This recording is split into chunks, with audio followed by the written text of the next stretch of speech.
Buenas noches con todas y con todos. Vamos a iniciar la clase del día de hoy. Veo que ya está conectada Araceli. Gracias por su presencia y pues para grabar la clase también. Voy a iniciar para compartir las diapositivas. Sí, no vamos a tomar asistencia, pues obviamente estos días que restan en relación a, bueno, la situación de la luz. Sí, entonces vamos a continuar con la clase. Esperemos que se puedan seguir conectando los compañeros. Sí. Voy a compartir las diapositivas que estábamos revisando el día de ayer para seguir avanzando. Ya llegó la clase, pues se está grabando. A ver qué dice aquí. Bien, Catherine, buenas noches. Bueno, vamos a tratar pues de acomodarnos. Bien, habíamos revisado el día de ayer esta cuestión del RUC. Sí, mencionábamos que significaba más bien el hecho de inaugurar nuestra relación con el SRI por medio de este registro, como nosotros, ya sea personas naturales o jurídicas, informándole que iniciamos una actividad, ¿sí? ¿Qué tipo de actividad vamos a realizar? ¿Sí? Si es una cooperativa, si es una empresa, si es una sociedad, si es una persona natural, si es, en este caso ustedes que son artesanos titulados, pues de tal el RUC, qué tipo de actividad hacemos. ¿Ya? Ya habíamos visto, pues, por supuesto, que cada persona tiene su RUC y este RUC en relación a personas naturales, ecuatorianos y extranjeros residentes, se representa por el número de cédula o el número de identidad añadido el 001. Ya ese es un dígito adicional que se debe tomar en cuenta para identificar al RUC, ¿sí? De cada una de las personas. Hay una cuestión en relación al RUC que es muy importante y es esta cuestión de la actualización. La ley tributaria dice determina que deben existir actualizaciones de los datos iniciales de inscripción en un plazo no mayor a 30 días cuando ha ocurrido los siguientes hechos. Si bien es cierto, nosotros cuando iniciamos esta relación, esta inscripción en el RUC, y, ingresamos, digamos, algunos datos, sí, iniciales, ¿ya? Pero no sabemos qué va a pasar después. Entonces, si existe, digamos, algún cambio, alguna modificación en relación a estos aspectos, es importante realizar un proceso de actualización del RUC para que el SRI tome en cuenta que si mi situación inicial, ¿sí? Se ha modificado o ha cambiado. ¿Cuándo yo le tengo que informar esto al SRI? Cuando, por ejemplo, haya cambiado de denominación o razón social, es decir, por ejemplo, que ya no soy una compañía, sino que ahora quiero ser, por ejemplo, una sociedad anónima simplificada, ¿ya? O que he cambiado, digamos, algún tipo de actividad, que hoy ya no me dedico a, por ejemplo, a la rama artesanal, sino que ya descubrí otro mundo y me estoy dedicando a la importación de bienes. ¿Ya? Entonces, de alguna cuestión. Entonces, hay que informarles si es que cambiamos de actividad, de razón social, sí, la actividad económica que habíamos registrado al inicio. Si es que existe también cambio de domicilio. Si por haber razón, sí, se mudaron a un espacio más grande, más amplio, y no le informan al SRI si es que esta institución desea o se le ocurre, digamos, realizar un control y se dirigen, digamos, o llegan de repente a esa dirección inicial que ustedes habían puesto y no los encuentran, ya van a pensar que están tratando de ocultar información. Entonces, si existe algún cambio de domicilio específico en relación al inicial que habíamos tomado en cuenta, hay que avisar, sí, al SRI. Esto es muy delicado. Sí, se piensa que solo me cambio de lugar, pero no. Es muy importante esta cuestión del domicilio. Díganos, Julia.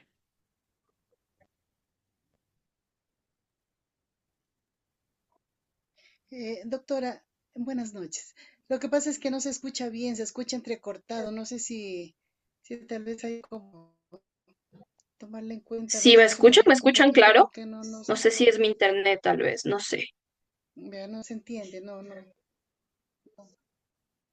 No sé si soy yo, no sé si alguien igual me escucha entrecortado, que tengo buena señal de internet. No sé si es problema general. Inés, ¿me escucha usted? ¿Sí? Sí, está bien. Sí, Está- sí se la escucha, licenciada.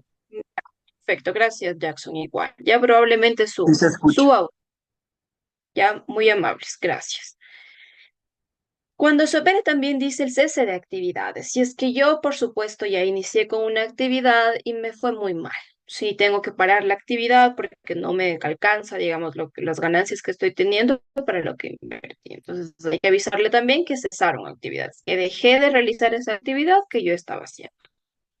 Cuando se produzca, dice, un aumento o disminución de capitales. Cuando se tratan sobre todo de personas jurídicas, se registra un capital inicial, ¿no es cierto? Inicio con $3.000, $4.000, ¿ya? Entonces, se puede este capital aumentar en relación a la actividad o al negocio, o puede disminuir, ¿sí? En el caso de que no lo esté yendo, digamos, de la mejor manera o como se espera.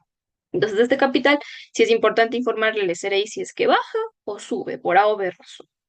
Cuando existe, dice, suspensión de sucursales o generación de nuevos establecimientos. Esto ocurre igual cuando son personas jurídicas que quieren expandir, digamos, ya tienen registro de marca, tienen alguna cuestión ya de venta del famoso know-how o manera de hacer las cosas, alguna técnica, y ya se abren sucursales o se abren otros establecimientos y pues ahí también el SRI debe tomar en cuenta de cuántas, ¿sí? Sucursales tiene, si solo es una, si abre una, cierra o dos, lo que sea. ¿Ya? Entonces tienen que informarle acerca de esto.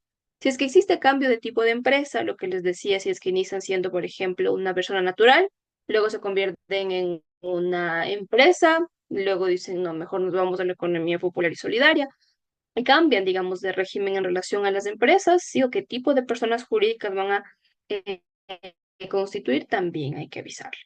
Cuando se produzca el cambio, dice, de un representante legal, igual, cuando hay personas jurídicas, es importante designar a alguien como representante legal, es decir, una persona que va a representar a la empresa, sí, desde una calidad de representante legal. Si es que se lo cambia por A o B razón, también hay que informarle al SRI en relación, por ejemplo, a la imputación de cargos o el teléfono de contacto del representante legal de tal empresa, porque nos han informado que está incurriendo en alguna falta. Entonces nos comunicamos con esa persona porque es la representación legal de esa persona jurídica. Entonces, siempre que se cambie, pues es importante darle aviso al SRI, porque pues obviamente no va a saber por su propia cuenta.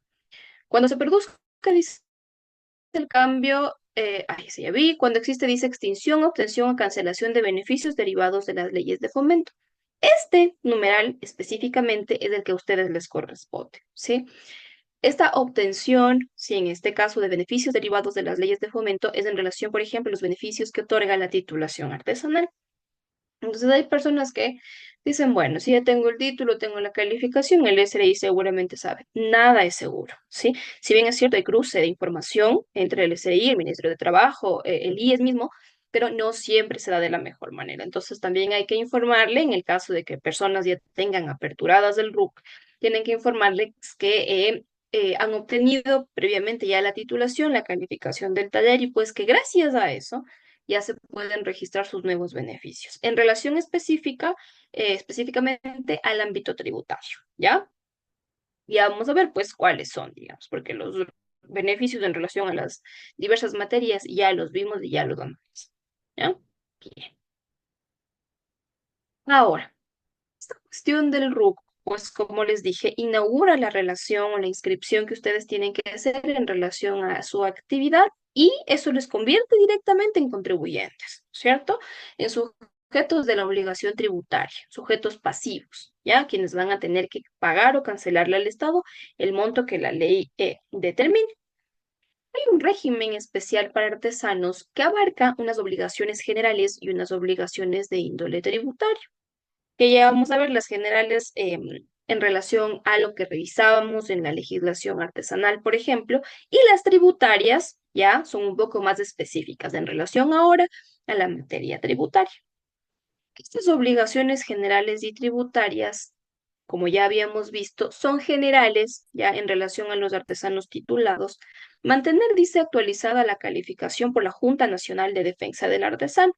Veíamos, ¿se acuerdan que debemos realizar un proceso de recalificación cada 3 años? Si es que nosotros queremos obtener los beneficios cada 3 años puntualmente, ¿sí? Y que no los perdamos, es importante tener actualizada la calificación, ¿ya? Que no se me pase más de los 3 años, que si ya me notificaron y me dijeron que ya tengo, digamos, que renovar la calificación, hacerlo, para que de esa manera, pues, podamos tener al día los beneficios. Otra, no exceder el monto, dice, de activos totales permitidos por la Ley de Defensa del Artesano, que claramente, ¿ya? Sabemos que formaban parte de los requisitos iniciales para calificar el taller, ¿no es cierto? Decíamos no sobrepasar el monto de los 87.500 dólares en relación a lo invertido en el taller.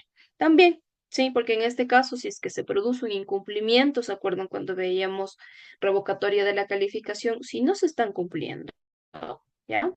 Se le revoca la calificación y no hay beneficios. Entonces, obligación en este caso, seguir cumpliendo con los requisitos iniciales de calificación del pago. Exigir, dice, sus proveedores correspondientes facturas y archivarlas en la forma y condiciones que determine el SRI.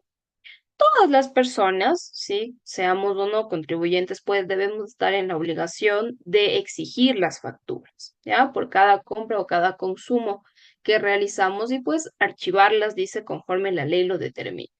Ahora prima, digamos, de forma general, esta cuestión de la facturación electrónica y pues que vamos a hablar un poco de ello al final, pero eso resulta, digamos, en una cuestión más sencilla para eh, archivar estas facturas, ¿ya? Porque antes era como todo el papel y se perdían y no se iban en la funda donde comprábamos las cosas y bueno, con esta cuestión de la facturación electrónica es más fácil archivar estas facturas y pues en efecto sirven ya o se encuentran presentes con la finalidad de justificar sus gastos, ¿sí? Sus consumos, ¿ya? Porque se acuerdan que ustedes no estaban obligados a llevar contabilidad, pero sí un registro de ingresos y egresos. Entonces, estas facturas sirven para justificar sus gastos. Entonces, es importante pues guardarlas o archivarlas em, pues preferiblemente, y como todos ya se encuentran adheridos al sistema de facturación electrónica, les llega al correo y simplemente las guarda. Y vender, dice, exclusivamente los bienes a los que se refiere la calificación artesanal, requisito también del taller. ¿Se acuerdan? Que la actividad sea netamente artesanal. Si yo tengo un local con calificación artesanal, no me voy a dedicar pues a comercializar o a vender algún tipo de producto bien o expender también un servicio que no corresponda con la clasificación. Pues, ya puede estar incluso sujeto a esta cuestión de la revocatoria, ¿ya? Entonces, son generales porque, claro, son los requisitos para calificar el taller, ¿ya? En esta parte para, como solo recordar, si sus obligaciones generales. Ahora, estas obligaciones generales tienen mucho que ver, ¿ya? Mucho con las obligaciones tributarias.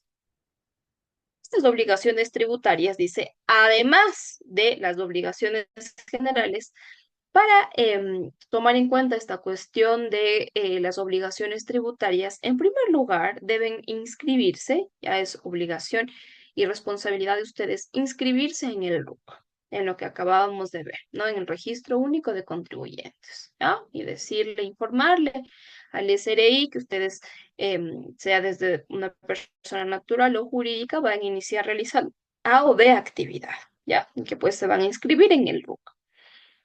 Luego de eso, comunicar cualquier cambio al SRI, ya lo que revisábamos, en relación al domicilio, la razón social, el representante legal, el tipo de empresa, ¿sí? Obligación tributaria. Informarle, pues, en relación, pues, porque en relación a eso, a la definición de estas cuestiones, domicilio, razón social y demás datos, el SRI procede a fijar las obligaciones. Entonces, hay que informarle también las condiciones actuales de las personas. Llevar, dice, un registro de ingresos y gastos de manera mensual. Sí, eso ya habíamos visto porque, como veíamos, no sobrepasan el monto en relación a la obligación de llevar contabilidad, pero sí esta cuestión de ingresos y egresos para su beneficio y también para cumplir con las obligaciones tributarias que sí les correspondan, que ya vamos a ver cuáles son. Presentar, dice, semestralmente la declaración del impuesto al valor agregado. Esta cuestión del IVA, sí la vamos a detallar un poco mejor cuando veamos IVA. De declarar, ¿sí? Semestralmente, es decir, 2 veces al año ustedes tienen que declarar el IVA, ¿ya? Y ya vamos a ver por qué es semestral, por qué no es mensual, ¿ya? Y por qué solo tienen que hacer declaración y no pago, ¿ya? Porque solo dice declaración, es decir, informarle al SRI qué he gastado, qué he consumido y qué he ganado, y que en relación a eso yo no tengo que pagarle IVA, porque mis productos y servicios se comercializan con 0% de IVA. ¿ya? Pero bueno, eso ya vamos a ver cuando veamos IVA, ¿sí? Para saber por lo menos qué es, ¿ya? ¿Qué significa IVA, cómo funciona? Y también qué implica, digamos, esta cuestión de que ustedes, ¿sí? Graben, ¿ya? La comercialización de sus productos, bienes o servicios con IVA, ¿sí? Cero, ¿ya? Entonces eso también hay que explicarlo bien, ¿ya? Lo vamos a ver cuando veamos IVA. Presentar, dice, anualmente la declaración del impuesto a la renta, solo si se sobrepasa la base exenta de ingresos establecida en la tabla de impuesto a la renta vigente. El impuesto a la renta para todas las personas, si se paga no por meses, sino más bien por años, ¿ya? Una vez al año. En este caso, ustedes están exentos, sí, de pagar el impuesto a la renta, siempre y cuando, dice, no se supere la base exenta de ingresos, que ya vamos a ver cuál es. Pero inicialmente, sí, no tienen que cancelar impuesto a la renta. Si es que se sobrepasa un monto económico, que ya vamos a ver cuál es, ahí sí van a tener que cancelar, ¿ya? Ustedes formaban antes parte del RIMPE, ¿sí? Estaban obligados a pagar sí o sí, ¿ya? El impuesto a la renta. Entonces, los artesanos, digamos, tenían una cuestión de insatisfacción, porque decían, bueno, nosotros en la Ley de Defensa del Artesano tenemos establecido que estamos exentos del impuesto a la renta, ¿ya? Porque si formamos parte del RIMPE, sí, del RICE, perdón, bueno, en ese caso anterior RICE o el RIMPE, ¿por qué si formamos parte de este régimen tenemos que pagar impuesto a la renta? ¿Sí? Entonces, gracias a eso es que se les excluye a ustedes del RIMPE y ahora tributan en el régimen general para que se obedezca su derecho, ¿sí? Su beneficio de no cancelar bajo ningún concepto impuesto a la renta, menos, ¿sí? Que sobrepasen una cuestión de ingresos, que eso es legal, completamente legal, pero no por el simple hecho de pertenecer a un régimen tributario, ¿ya? Entonces, bueno, eso ya vamos a ver cuál es el monto, pero ustedes inicialmente están exentos, ¿sí? La ley de defensa del artesano les reconoce ese beneficio como tal. No pago de IVA, no pago del impuesto. Presentarse, dice en el SRI, cuando se requiera su presencia. Esa es una obligación tributaria de todos, sino solo de ustedes. Todo contribuyente, todo sujeto pasivo, tiene la obligación de presentarse en el SRI cuando se requiera de su presencia, para lo que sea y en el momento que sea, ¿ya? Entonces es obligación directa de los contribuyentes. Y finalmente archivar los comprobantes de venta relacionados con su actividad económica. Así como hay que archivar las facturas de mis consumos, yo también debo archivar mis comprobantes de venta o mis facturas en el caso de que yo venda o comercialice algo. Y ahí se justifican mis ganancias y se justifican también mis gastos, ¿ya? Porque, por supuesto, en relación a la ganancia, vamos a tener que establecer nuestra declaración de IVA, ¿ya? Diciéndole al Estado, esto es lo que he ganado y como yo no debo pagarte IVA, Estado, pues no te debo nada, ¿ya? Entonces es obligación, digamos, de ambas partes, ¿sí? Archivar facturas y comprobantes de venta de gastos y de ingresos para justificar esta cuestión de los ingresos y egresos, ya las ganancias y, digamos, los gastos. Tanto las obligaciones, sí, generales como las obligaciones tributarias, obviamente, como toda obligación hay que cumplir. Ya yo no puedo decir no o yo no me sumo a esto. ¿Ah?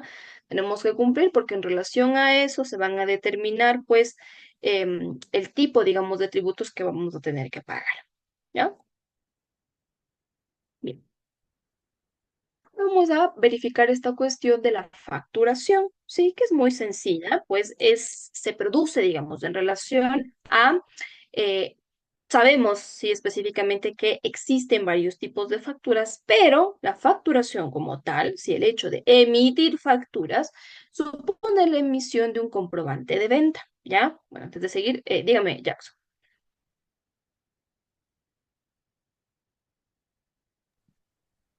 Licenciada, le quería hacer una pregunta. ¿Y en qué? Se le apagó el micrófono, no se lo escucha.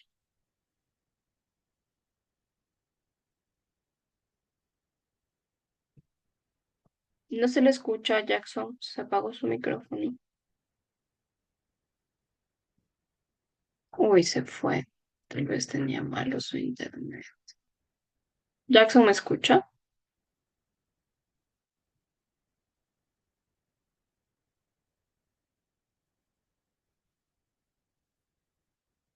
Jackson, no se le escucha, ¿sí? Si es que ya me desea hacer la pregunta después, pues lo podemos atender, ¿ya? Les decía yo que la facturación supone la emisión de un comprobante de venta.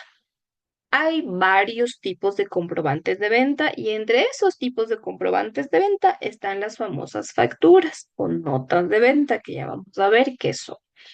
Entonces, de forma general, la facturación requiere la emisión de estos comprobantes de venta que en efecto, ¿no es cierto?, sirven para lo que su denominación hace referencia. A comprobar, sirven para comprobar la venta, ¿sí? Para verificar qué tipo de transacción económica se realizó, si fue una compra o si fue incluso una venta. El mismo dice que debe estar autorizado por el Servicio de Rentas Internas, ¿ya? Claro que la emisión, digamos, de todos estos comprobantes debe ser una emisión certificada por el SRI. En este caso, como ya estamos inmersos en esta cuestión de la facturación electrónica, por supuesto que las facturas deben estar avaladas por el SRI. De esa forma, sí, esta institución podrá tener, digamos, control de la emisión de sus comprobantes de venta, saber incluso o simplemente corroborar que en efecto esa declaración que ustedes hicieron corresponde a la emisión, por ejemplo, de sus comprobantes de venta. Que si es que, como verifican la venta y ustedes me están diciendo que han ganado, digamos, poco durante el año o poco durante el mes, en efecto los comprobantes de venta verifican que las ventas han estado bajas. ¿Sí? Para eso sirven prácticamente. Para los artesanos, dicen los utilizados regularmente son las facturas. En este caso, las facturas como tipo de comprobante de venta, ya como documentos que comprueban la venta. Entonces, hay dos tipos, digamos, de comprobantes de venta que son en este caso los más utilizados, que son las facturas, ¿ya? Y, bueno, ya vamos a ver aquí las facturas y las notas de venta. Los comprobantes de venta, dice, son documentos que sustentan la transferencia de bienes o la prestación de servicios. Comprueban, sustentan, verifican, afirman, bueno, lo que sea, cualquier sinónimo de estos que comprueban, ¿sí?, la existencia de una transferencia de bienes o la prestación de servicios. Una vez que una persona, sea natural o jurídica, se ha inscrito en el RUC, debe solicitar, dice, la impresión de sus comprobantes de venta. Ya no tanto se solicita la impresión a menos que sea en régimen RIMPE. Ellos son los que están, digamos, aprobados para seguir utilizando la facturación normal, pero ahora sí, como se utiliza facturación electrónica, hay un facturero electrónico que directamente, digamos, cuenta con la aprobación del SRI. Cuando hablemos de facturación electrónica, vamos a verificar que este régimen, obviamente que ya es obligatorio, tiene alternativas, ¿sí? Y que, claro, representan un alivio, digamos, para los contribuyentes, porque ya hay empresas que le ofrecen la facturación electrónica y un sistema inmediato que le genera las facturas, le manda las facturas a los consumidores y listo. Si ustedes ya no tendrían, digamos, que preocuparse por mayor cosa, porque el sistema hace prácticamente todo. Entonces, eso es un beneficio, digamos, directo de la facturación electrónica. Ahora, varios tipos de comprobantes de venta, pero como les decía, los que nos interesan o los más, de hecho, único que nos interesa son las facturas, ¿sí? Pero los más utilizados son las facturas y las notas de venta en el régimen RIMPE, ¿sí? Que vamos a ver igual qué es RIMPE, qué es régimen general. Luego están los tiquetes de máquinas registradoras, liquidaciones de compra, notas de crédito, notas de débito, guías de remisión y demás documentos autorizados emitidos por instituciones del Estado para la prestación de servicios. Esta cuestión de liquidación de compra, notas de crédito, notas de débito y guías de remisión son, digamos, comprobantes de venta que se utilizan en transacciones que hace la administración pública. La administración pública cuando adquiere un servicio o compra algo, si no compra por $5 o $20, compra por millones de dólares, miles y miles de dólares. Entonces, ahí no se puede emitir una factura electrónica. Ahí se emiten este tipo de documentos que tienen mucha más, digamos, complejidad, ¿ya? Porque claro, se hacen servicios o se prestan servicios de contratación pública por mucho dinero, ¿ya? En muchas instituciones, digamos, en muchos lugares que implica muchas personas y bueno, es una cuestión muy larga, ya que no se puede sustentar simplemente con la emisión de una simple factura. Entonces, para eso se utilizan este resto, digamos, de comprobantes de venta, ya que en este caso, pues, eh, simplemente ahora no necesitamos saber, ¿ya? Pero bueno, esos sustentan, digamos, de estas transacciones que realiza el Estado para proveerse también de bienes y servicios, ya que claro, son específicas para ese tipo de transacciones. ¿Qué nos sirve ahora?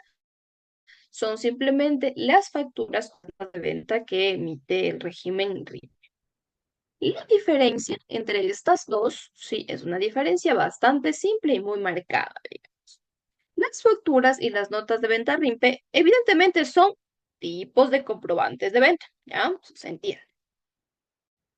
Las facturas, dice, se debe emitir facturas para respaldar la transferencia de un bien o la prestación de un servicio o en cualquier tipo de transacción que esté grabada con impuesto, ¿sí? Si es que está grabada con algún tipo de impuesto, se emite factura, pero si la transferencia del bien, dice, o la prestación del servicio se emite, digamos, a un artesano calificado, titulado en este caso, se grabará con el 0% de IVA en la transacción. Si es que no pasa eso y se está emitiendo una factura para un proveedor o para una persona, un consumidor o un proveedor que sí grave IVA, ya simplemente abajo de la factura se establece 15% de IVA, que en este caso es del porcentaje de IVA actual, tanto, sí, monto de la compra, tanto, y finalmente lo que tiene que pagar el consumidor es $87, me invento. ¿Ah? En el caso de ustedes que se encargan, digamos, de la transacción de bienes y servicios en relación a la rama artesanal, están exentos, ¿sí?, del IVA. Lo que tendrán que hacer es simplemente emitir las facturas y abajo señalar, cuando diga porcentaje de IVA, simplemente se coloca IVA cero, ¿ya? Y los productos, sí, o los bienes o servicios que se comercializan en este caso, se graban con IVA cero y los consumidores no pagan ese monto, ¿ya? Un poco ahí, ya, bueno, ya que topé este tema, ahí nace este beneficio, ¿sí? Del no grabar IVA o no pagar IVA, ¿ya? No es que ustedes van y consumen o compran cosas, materia prima, herramientas y demás con 0% de IVA, ¿no? No es eso, por si acaso. Ustedes cuando van a hacer alguna compra o algo, sí, por supuesto, en sus facturas les emite 15% de IVA, este es el monto adicional, más el IVA, tienen que pagar esto. El beneficio radica en que sus productos y sus bienes se comercializan al público, a los consumidores sin IVA, ¿ya? Es decir, que el consumidor, ¿ya? No paga IVA. Se podrán decir ustedes, pero bueno, eso representaría, es algo, en algún momento me dijeron, es algo malo para nosotros, porque si es que en este caso no graban IVA, si se beneficia solo la persona que compra. No es así, ¿ya?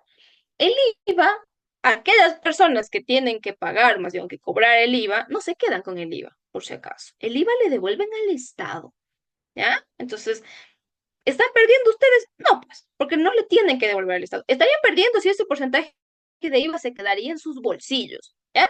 Y la ley les estaría diciendo que ustedes no se quedan con eso, ¿ya? Entonces, no tienen que pagar. Pero en este caso, como el IVA se devuelve a las arcas públicas, ¿ya? Ellos te tienen que devolver nada. Entonces, fijarán la transacción de sus productos, bienes o servicios al precio justo.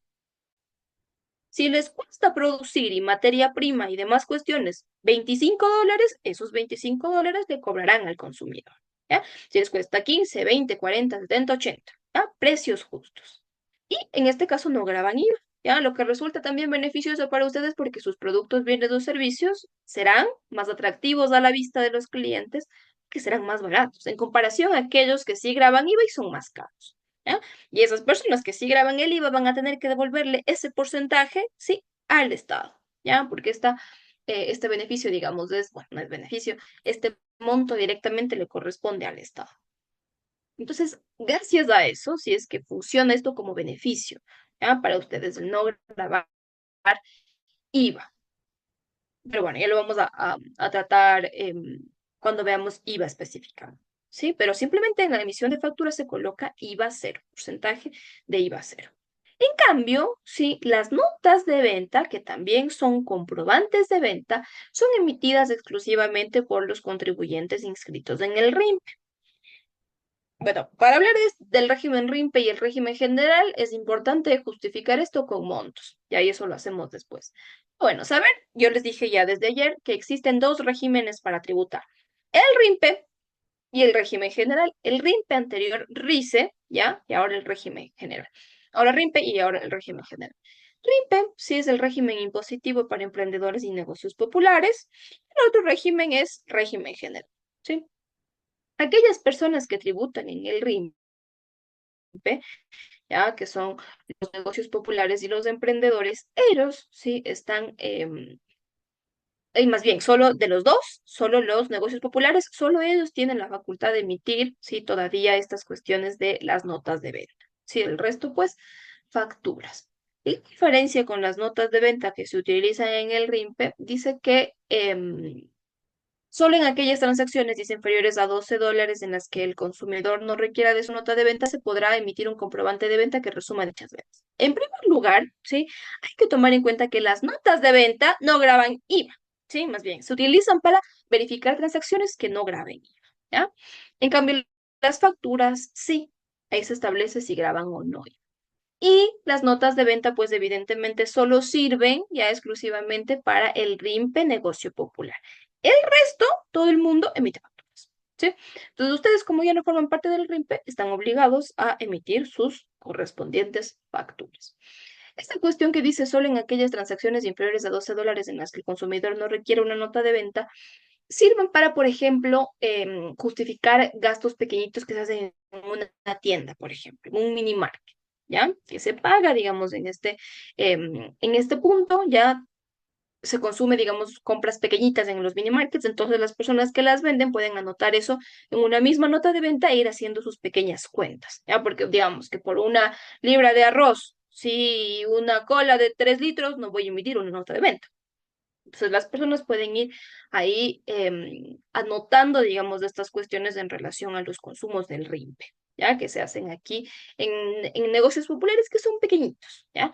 Pero si ya se habla, sí, de emprendedores o del régimen general, ahí sí todo el mundo tiene que emitir factura, ¿ya? Que en este caso, pues decíamos que para ustedes simplemente se anota ahí abajo que no graban IVA, pero para el resto que graba IVA, sí, va a tener que pagar tal cual, como le corresponde.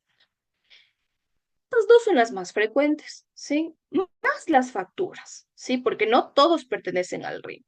Más bien hay más personas que pertenecen al régimen general y ellos pues están obligados a generar comprobantes de venta. ¿De qué tipo? De facturas. ¿Ya? Entonces por eso la factura es más común. Ya se ven muchos consumos, digamos, o muchas transacciones justificadas en relación a la emisión de facturas. Bien. Para hablar o fundamentar, sí, todas estas cuestiones que yo he venido diciendo del RIMPE, del régimen general, que ustedes ya no forman parte del RIMPE, es importante, sí, y para explicar esta diferencia entre estos dos regímenes, es importante tomar en cuenta las reformas tributarias que iniciaron, sí, entraron en vigencia en enero, sí, del 2024 de este año.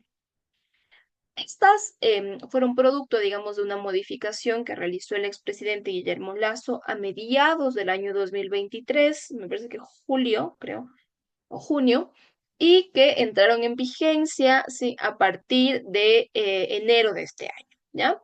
Entre algunas cosas que se modificaron, bueno, la más importante y en relación a lo que nos compete fue esta de la exclusión de ustedes, sí, del RIMP, ¿ya?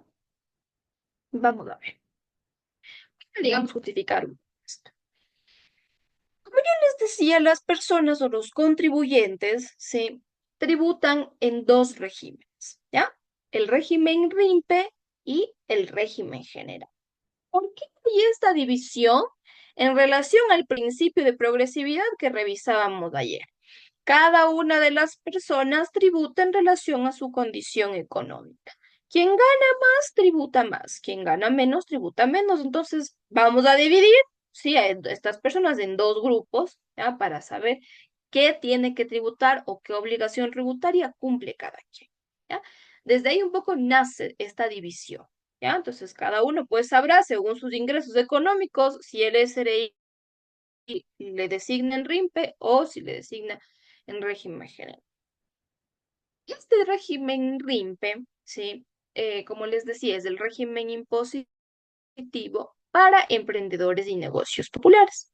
Esto quiere decir, ya, que aquí, dentro de este régimen, van a tributar estos dos tipos de grupos, digamos, de personas. Tanto los emprendedores como negocios populares. Entre emprendedores y negocios populares, los negocios populares son más pequeños, ¿sí? Que los emprendedores.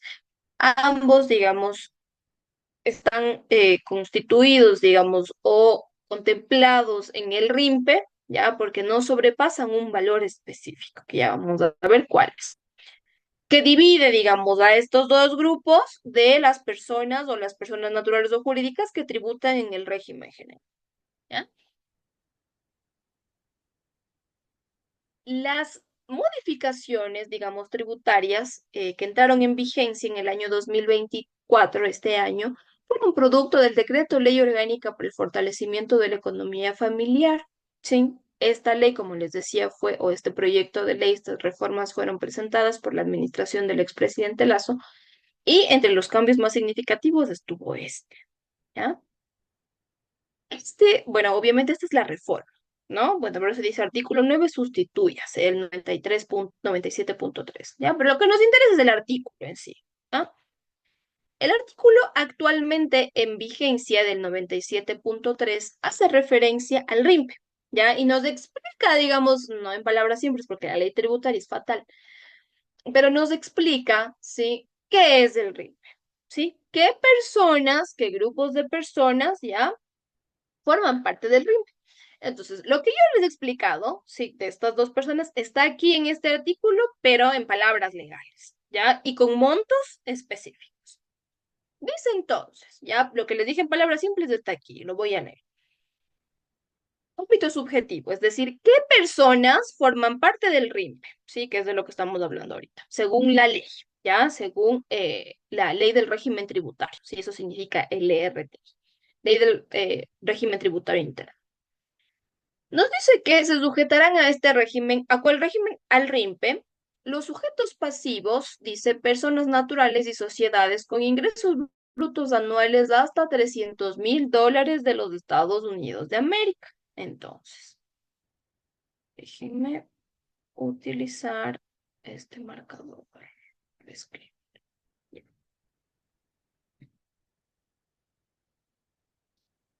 Entonces, ay, se me fue. Ya.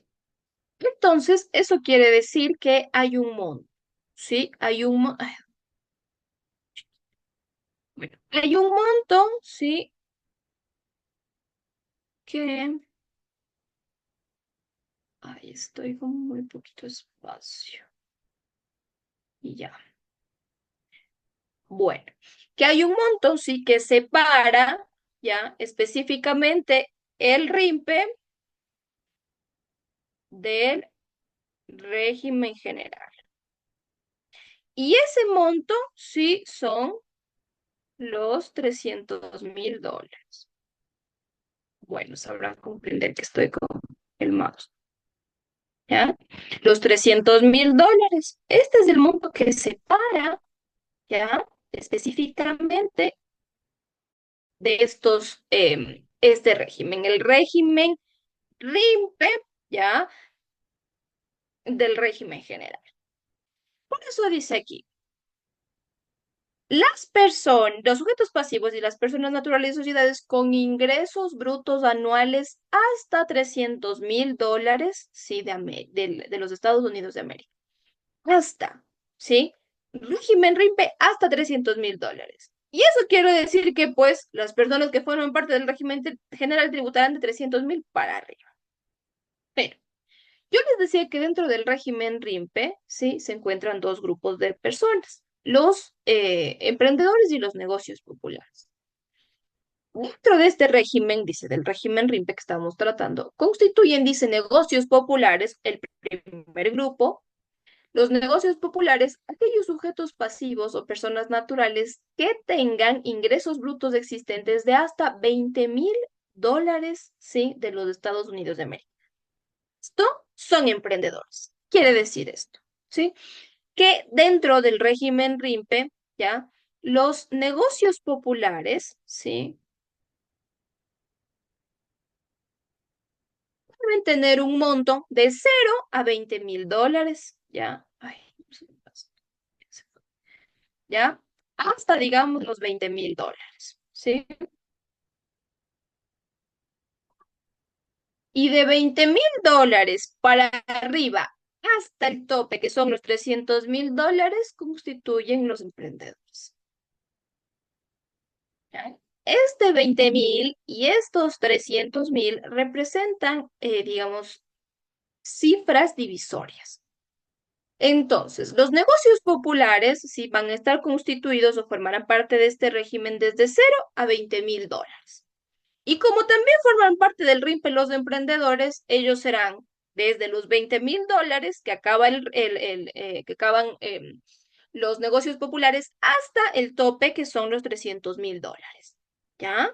Entonces, este monto de los 20,000 es decisivo, ¿sí? Marca la diferencia entre los negocios populares y los emprendedores que forman parte del régimen RIM.